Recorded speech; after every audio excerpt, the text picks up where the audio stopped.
going to solve polynomial equations by factoring today. But first, we're just going to focus on just factoring. We won't say equations that we have to solve until the end of the lesson. So we're just reviewing factoring. We did a little bit of factoring in chapter 4, right? And so this is just an extra lesson on that. The factoring is a little bit more involved in this lesson. There's a lot of GCFs going on. So let's just remember about our factoring. First thing we should do when we factor is look for a what? GCF, greatest common factor. Before we factor anything at all, we need to look for a GCF.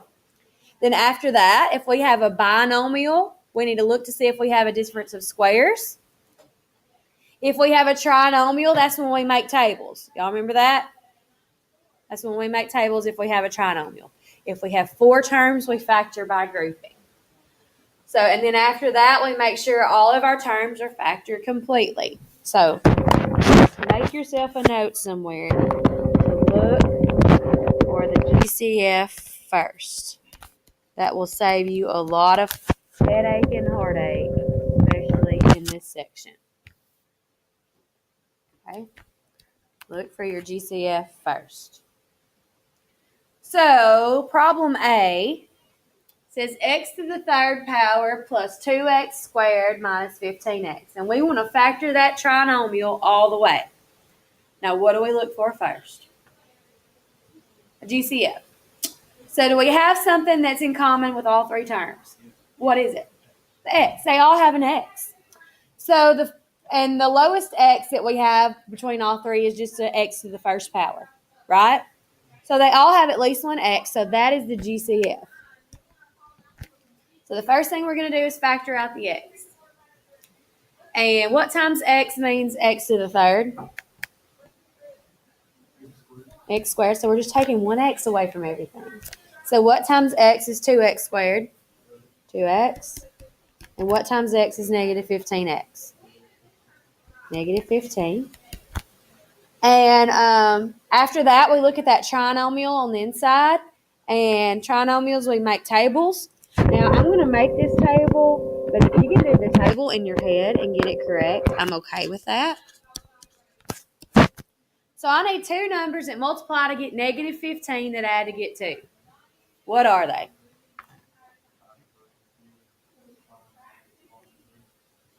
Try again. Yeah, negative and positive 5.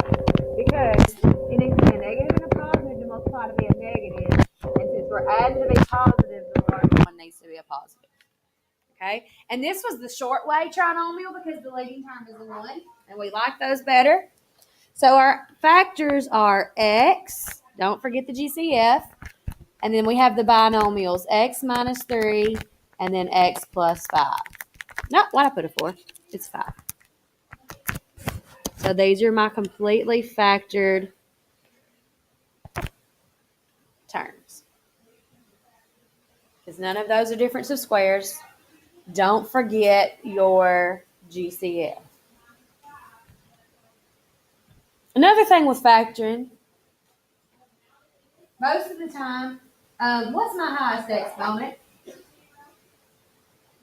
What's my highest exponent? Cube, x to the third power. How many x's do I have in my factors? When's an x, you think? It's supposed to be that way. Okay? So that's just one way you can check yourself. The next one. What kind of polynomial is in problem B? Binomial, trinomial, 4 terms, what kind? Binomial. Right, it's got 2 terms. But first I should do what? It's on the board. GCF. So is there a number that goes into 2 and 18? Yeah. So 2y to the third is our GCF. So we're going to factor out 2y to the third. So what do we need to multiply times 2y to the third to get 2y to the fifth? I need a y squared.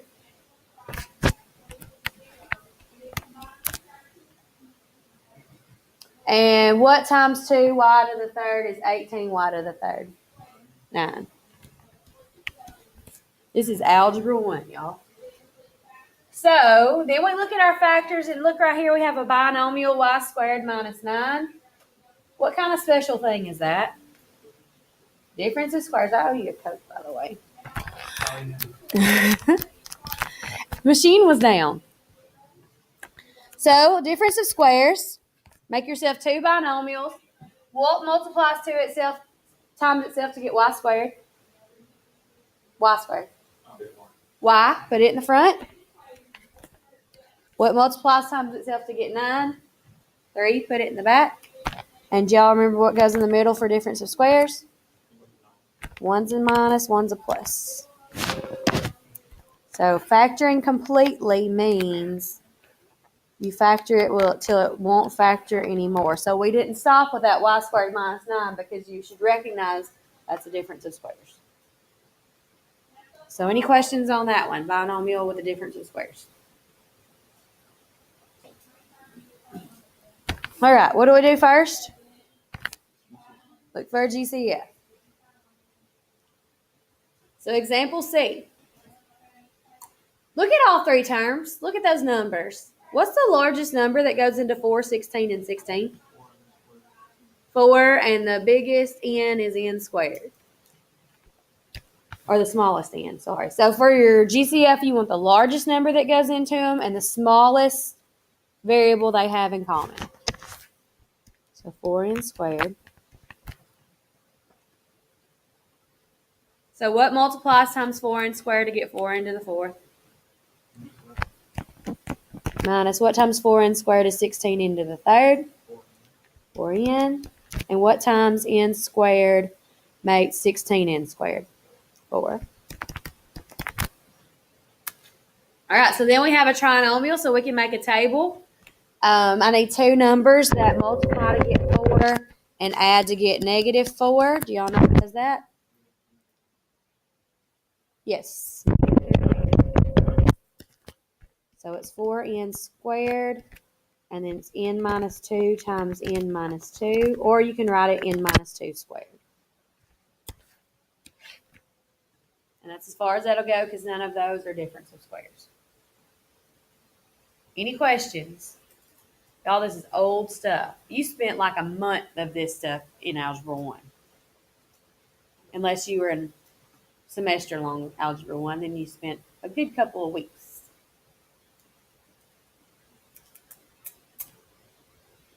All right, next thing, same one, or same thing on the next one. So, first thing we look for is a what? GCF. Y'all, most of these today will have a GCF besides one. So 3, 30, and 75. What's the largest number that goes into all those? 3, and the smallest x is an x. So what times 3x is 3x cubed? What times 3x is 30x? And what times 3x is 75x? 25. Good. What multiplies to get 25 and adds to get 10? 5 and 5. So this is going to be 3x times x plus 5 times x plus 5. And again, if you write it x plus 5 squared, that is also correct.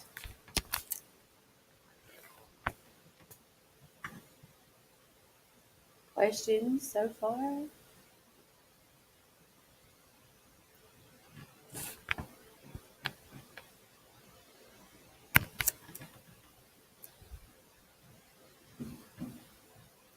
All right, look at problem E. 5g to the 5th power minus 80g to the 3rd. First, we look for a what? I want somebody besides Josue to tell me what the GCF is. What's the largest number that goes into 5 and 80? 5. Mm-hmm. And do they both have a G? What's the smallest one? G to the 3rd. So 5g to the 3rd is the GCF. Is everybody okay with that? Okay, parentheses. What do we have to multiply times 5g to the 3rd to get 5g to the 5th? What do we need? We don't need a 5, do we? Do we need any more G's? How many more G's do we need? They got 5, I got 3. I need how many more? 2. I need 2 more. They got 5, I have 3. I need 2 more. So you just subtract the exponents, basically. What times 5 is 80? 16. And we have the same amount of G's. So I'll stop there. Can I factor any more? Why? G squared minus 16 is the difference of squares. So copy the 5G to the third. Always bring down your GCF. What multiplies times itself to get G squared? It's G. And what multiplies times itself to get 16?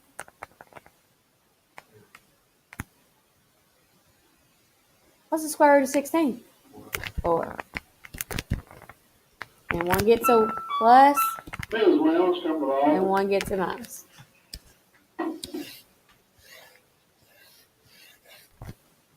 That's it. You factor it completely. That means you factor it till nothing else is factorable. How many terms do we have on problem F? 4. Do y'all remember how we factor with 4 terms? Grouping. That means you take parentheses, you put them around the first 2 terms, and you put them around the next 2 terms.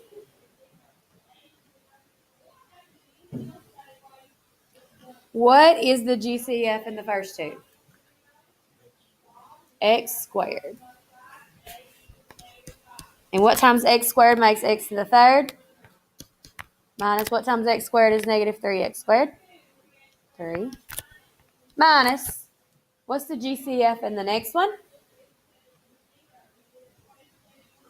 It's 16. Yeah, 16 goes into both of them. So what times negative 16 makes negative 16x, do you reckon? X. And what times negative 16 is 48? It's negative 3. And when you factor by grouping, remember both of these terms should be exactly the same. Both of your parentheses should be exactly the same. So write down what's not in parentheses is one factor, and then what's in the parentheses is another. And then you should notice that one of them is a what? Difference of squares. So that one gets factored again. So this one's a difference of squares, so make 2 binomials. What multiplies times itself to get x squared? Put it in the front. What multiplies times itself to get 16? Put it in the back, and we get a plus and a minus for a difference of squares, and put that x minus 3 with it. So we have done factor by grouping before in chapter 4. All right? That's the thing about algebra is it builds. You can't just forget something once you learn it because you're going to need that skill on and on and on and on. It's not like geometry. Geometry, you learn about parallel lines, and then you learn about triangles, and then you learn about circles, and sometimes they overlap, but not nearly as much as algebra does. Let's do one more factor by grouping. So every time there's 4 terms, I want y'all to factor by grouping, okay? So group the first 2, group the last 2. What's my GCF in the first group? What's the largest number that goes into 27 and 45? It's 9. So, and they both have an n. N's the smallest, so 9n is my GCF. Parentheses. What times 9n is 27n squared? 3n. What times 9n is 45n? 5. Minus. What's the GCF between 3n and 5? Nothing. 1, right? And so, but watch your signs. A negative 1 that multiplies to get a negative 3n is a positive 3n. What times a negative 1 is a negative 5 is a positive 5. So remember that they have to be the same in both parentheses. So what are my 2 binomials that I write down for my factors? 9n minus 1n. 3n plus 5. Can I factor any more? What if this one had a square in it, though? This one had an n squared. Could I factor it in? Yeah, because I can take the square root of 9, I can take the square root of n squared, and I can take the square root of 1. So that would be a difference of squares if it had a square there, but it does not. Okay? So look for those differences of squares. They pop in regularly. Look at this one. Is there a GCF besides 1? Is there a number that goes into 16 and 81? I don't think so. So, but it's a binomial. So if it's a binomial, we have to see if it's a what?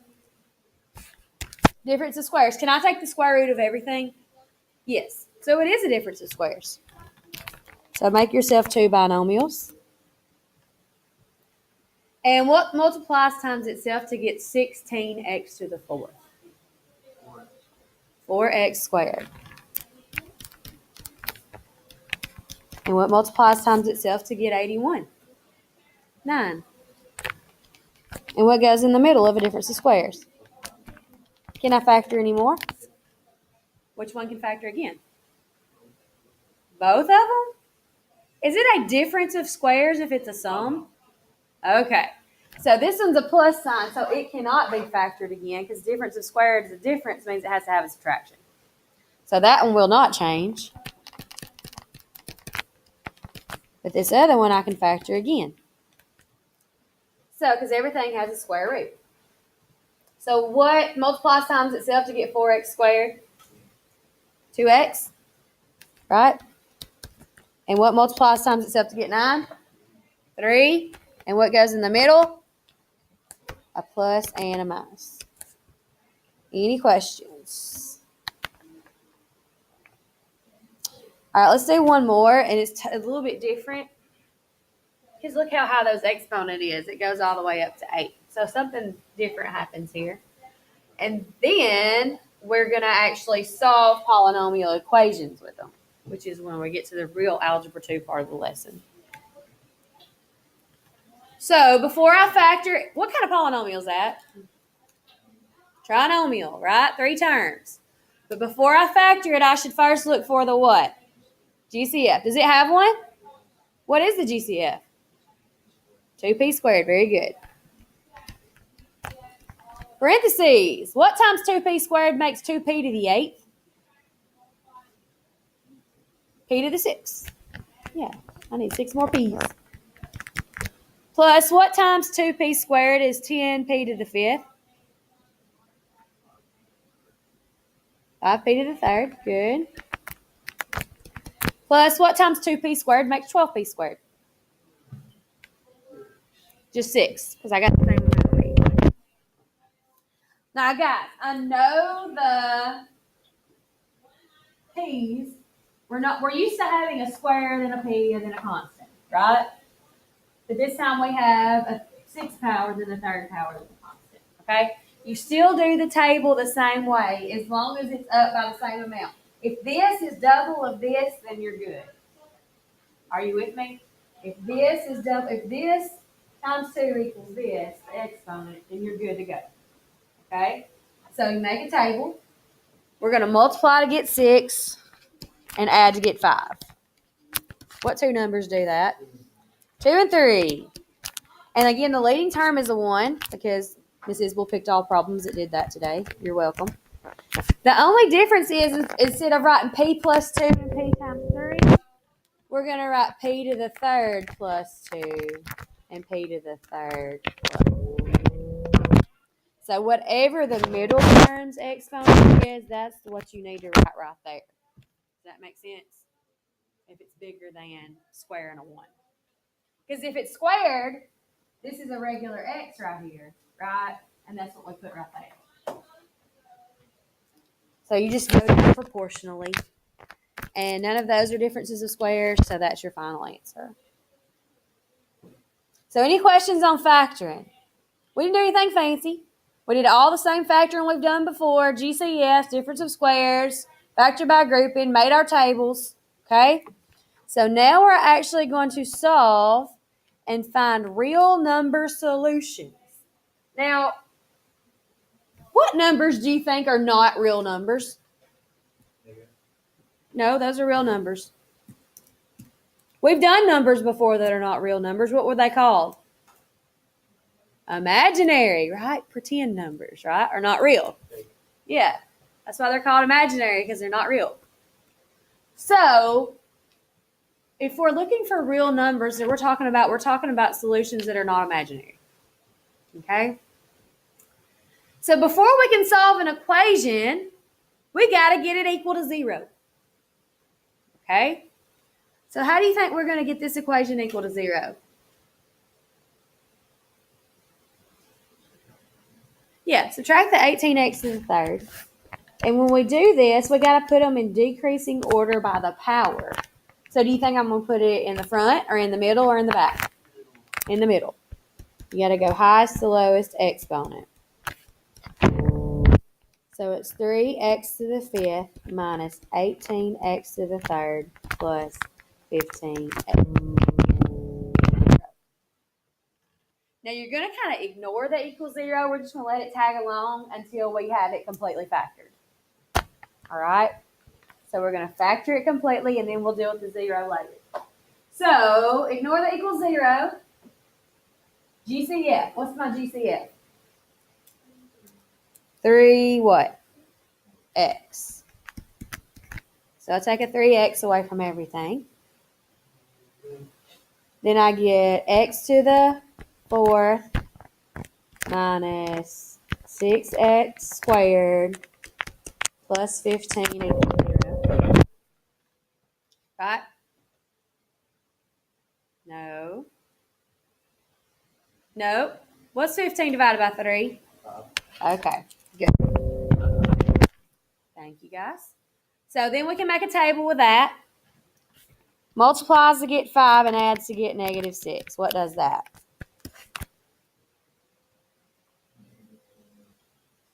Do those multiply to get 5? 5 is what kind of number? It's prime. So the only thing that multiplies to get 5 is 5 and 1. But they both need to be negative, though, don't they? So negative 1 and negative 5. So keep the 3x. And remember, this is just like a while ago. The exponent's higher than usual. So remember, the exponent will keep the middle one. So that would be x squared minus 1 and x squared equals 0.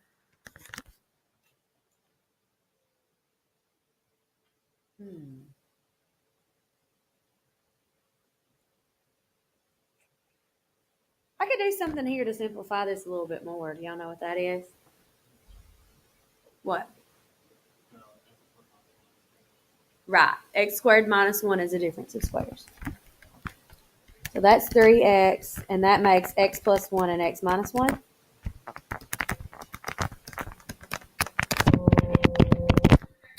Okay. Now remember back in chapter 4 when we solved equations by factoring, after we factored everything, we set each factor equal to 0, right? How many factors do we have here to set equal to 0? 1, 2, 3, 4. Set all 4 of those equal to 0. We're going to solve them. I'm going to come over here so I have a little bit more room, and I'm going to do them in blue. Yeah, all of them. 3x equals 0. X plus 1 equals 0. X minus 1 equals 0. And x squared minus 5 equals 0. The first 3 of them to solve are really easy. The first one we divide by 3. And 0 divided by 3 equals 0, right? Right? There's one answer. The second one, how do we solve that for x? Subtract 1, and x equals negative 1. The third one, we do what to solve for x? Add 1. So x equals 1. Now this last one might be a little bit more of an algebra 2 problem. We add the 5 to both sides. So x squared equals 5. And what do we do to get rid of the square? Square root. And remember, we got to consider positive and negative. So x equals plus and minus radical 5, because radical 5 will not simplify. So if it says to find the real number solutions to the equation, I'm going to list them. We got 0, we got -1, we got +1. This plus and minus, we got to break it up. We got a positive radical 5 and a negative radical 5. So all 5 of these numbers are solutions to that equation. So you factor, and then you set all your factors equal to 0 and solve them. And that's probably going to be like one of the longest ones we'll do. Okay? Set every factor equal to 0 and solve them. And y'all, whatever your highest exponent is, expect to have, you could possibly have that many solutions. So our highest exponent was 5, and how many solutions do we have? 5, right? Because this plus and minus radical 5 is 2 solutions. Okay? This one seems a little simpler. If it's an equation, you got to set it equal to 0, and then factor, and then set all your factors equal to 0. Okay? So how do we get this equal to 0?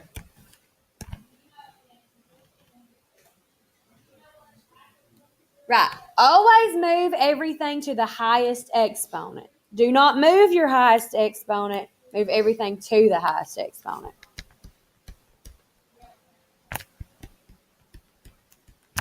So that's going to be 48p to the 5th minus 27p to the 3rd equals 0.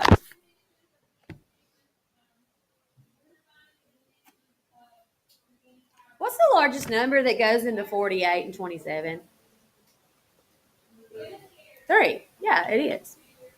And between the p to the 5th and p to the 3rd, what's the GCF? P to the 3rd. So 3p to the 3rd, parentheses. What times 3 is 48? 16. And they have p to the 5th and I have p to the 3rd, so I need 2 more p's. Minus what times 3 is 27? 9, so I need 9, and I don't need any more p's. And there's a binomial in there. Is that a difference of squares? It is. So keep your 3p to the 3rd outside. Make 2 binomials. What multiplies times itself to get 16p squared? 4p. What multiplies times itself to get 9? 3. And then I have a plus and a minus. And then I have my... Can I factor any more? Can I factor any more? No more difference of squares? All right, so then I'm going to come up here and set every factor equal to 0. So 3p to the 3rd equals 0. 4p plus 3 equals 0. And 4p minus 3 equals 0. So on this one, we divide by 3. You get p to the 3rd equals 0. And the cube root of 0, guess what, is 0. Right? I know we haven't taught much about cube roots, and we will, but just know if it's 0, it's going to be 0. And then we just solve these little bitty baby equations up here. Get p by itself. Subtract 3. 4p equals -3. And then p equals -3/4. And then over here we add 3. 4p equals +3. Divide by 4. And p equals +3/4. So those are my 3 solutions. And I only have 3 this time, even though my highest exponent was a 5, because I had a p cubed over there. Questions? That one wasn't as bad, lengthwise.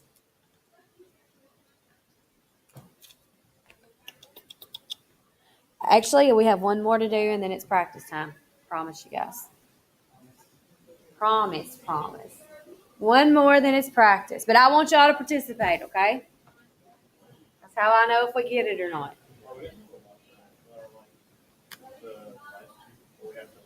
Solve them? Yeah. Not many. It's not a ton of them. And I looked at them and they're not bad. Like I kind of started working on them. They're not bad. So first we got to get it equal to 0, right? What did I do? That rain sounds so good. Then what? Be fine with me. So first we got to do what? First I got to do what though? Got it equal to 0, right? What do I move? Yeah, I move everything to the x to the 5th, right? You always bring everything to the highest exponent. So I'm going to subtract this one. I hope that slacks up before we start walking out to our cars. I have to drag Davis out there. Imagine my life. Yes. And then we got to go to the elementary school and get my other child. And then I get to buckle them both into car seats. And Davis has to have help with his because mine is an old-timey car. Like if you let go of the seatbelt, you got to keep on jerking it. If you let go at all, it goes back and you got to start over. So frustrating. Now all of YouTube heard that. So, yeah. So I moved everything to the other side. Remember, you add the opposite. And then y'all told me we're going to look for a GCF, which is correct. So what is the GCF? 2x. Good job. And that leaves me with the x to the 4th minus 6x squared plus 8. Y'all agree with that? So now what do I do?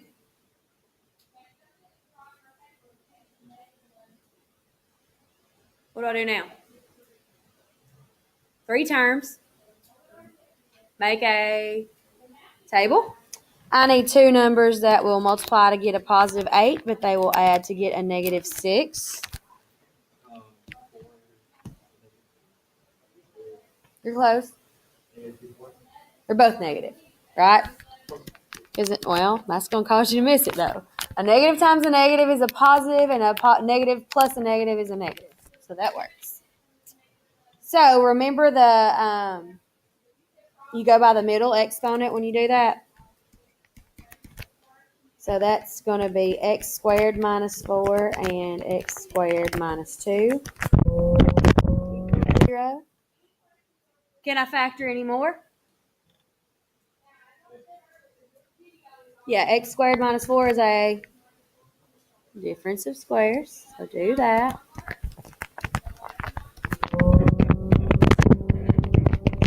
All right, and what multiplies times itself to get x squared? X. Yeah, and what multiplies times itself to get 4? And what goes in the middle of difference of squares? Plus and a minus. All right, so now everything is factored as far as I can factor. So all I have to do now is set each factor equal to 0 so I can solve it. So 2x gets set equal to 0, x plus 2 equal to 0, x minus 2 equals 0, and x squared minus 2 equals 0. Solve them all for x. So the first one I divide by 2, and 0 divided by anything equals what? What's 0 divided by something? 0. Thank you. And then this one I subtract 2. X equals negative 2. This one I add 2. X equals positive 2. And this one I add 2. And I get x squared equals 2. And how do I get rid of the square? Take the what? Square root. And radical 2 won't simplify, so you leave it x equals plus and minus radical 2. So my solutions are 0, negative 2, positive 2, positive radical 2, and negative radical 2. That's really as hard as it gets today. So are there any questions on that? Yes. I'm just saying, like, if it's a multiple choice question, they're probably going to list it out like that. Because that's the way the book listed out the multiple choice question. But yeah, if you leave it just like this and then they're circled, I'm good. Okay? Got it? Okay.